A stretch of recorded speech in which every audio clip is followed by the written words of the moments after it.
I know there are a ton of people out there with all kinds of advice for you if you deal with a chronic illness. The people with the most advice are people who don't have a chronic illness. Personally, I suffer with multiple sclerosis, fibromyalgia, and I recently realized that the things I thought were migraines is actually trigeminal neuralgia, which, if you don't know, it's this nerve inside your face. It's the nerve that gets irritated when you get an ice cream headache. You know, that terrible pain when you get an ice cream headache? Well, that's your trigeminal nerve. So most people have had an ice cream headache. So most people kind of know what that's like.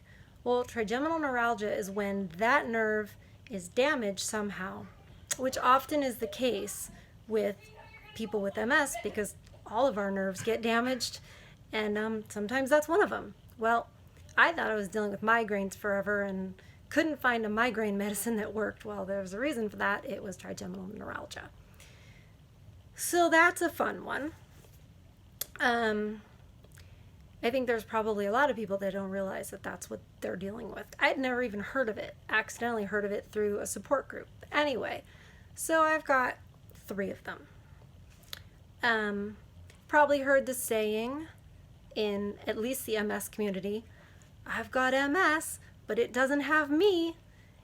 And you can say that, and it sounds really good, and it even might make you feel good.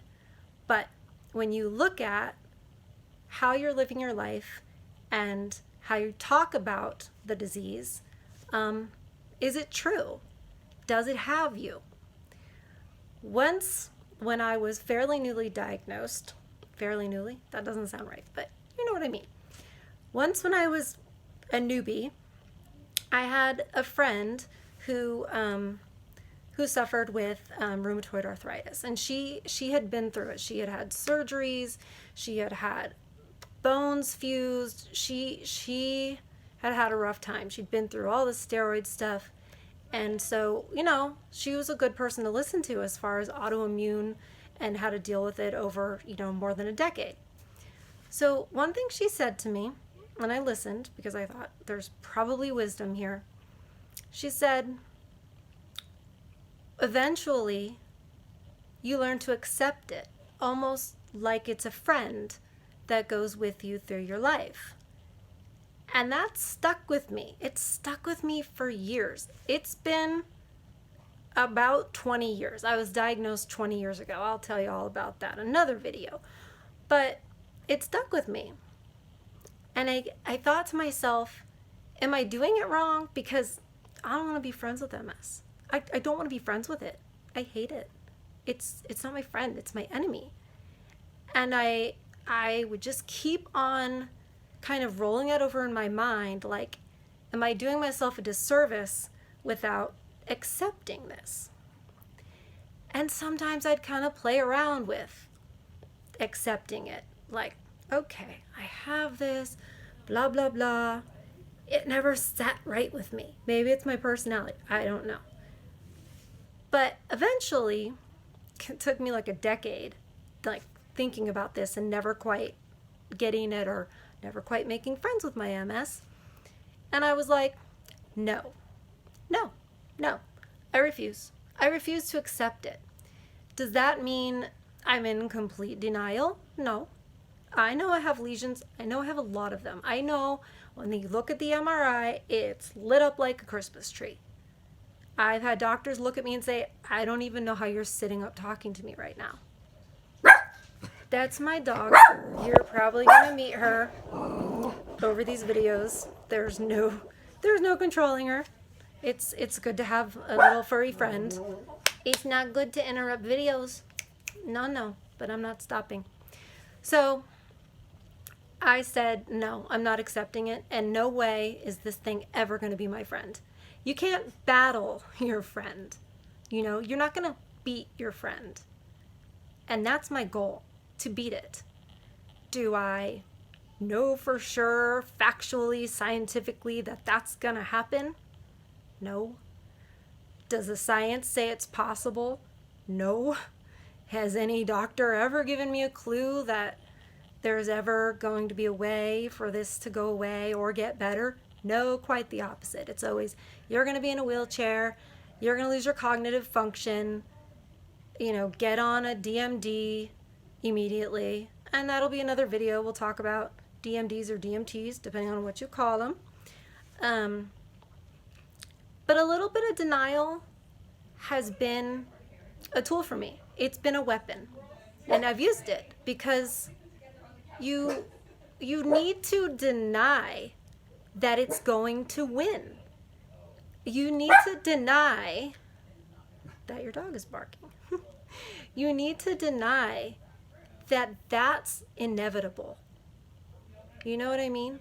You can't accept MS, because when you accept MS, you then accept that you're going to be in a wheelchair one day, that you're not going to have any cognitive function one day. You just accept it as an inevitability. And it seems to me, I'm not a doctor, this is not medical advice. I'm just a person who's had it for 20 years and done a lot of thinking. You don't want to accept that all of that is inevitable, because it seems to me that it can sometimes then become a self-fulfilling prophecy. Like, I'm afraid I'm going to be in a wheelchair. I'm afraid I'm going to be in a wheelchair. I'm afraid I'm going to be in a wheelchair. And then you're like, oh, my legs are weak. Oh, here it comes. Here it comes. And then it kind of does come then. But if you're like, F that, I'm going to do this within reason. Don't be crazy and be like, I'm going to go running in 105-degree heat. I mean, you have to be smart. But don't just roll over and give in to what the science says.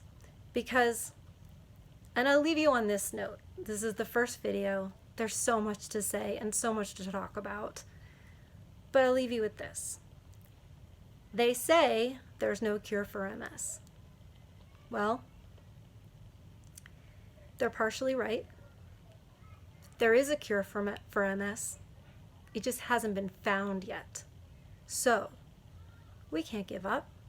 We've got to stay as strong as we can, mentally, emotionally, physically, whatever that means for us. Sometimes it means that, you got up out of bed and were up in your scooter more today.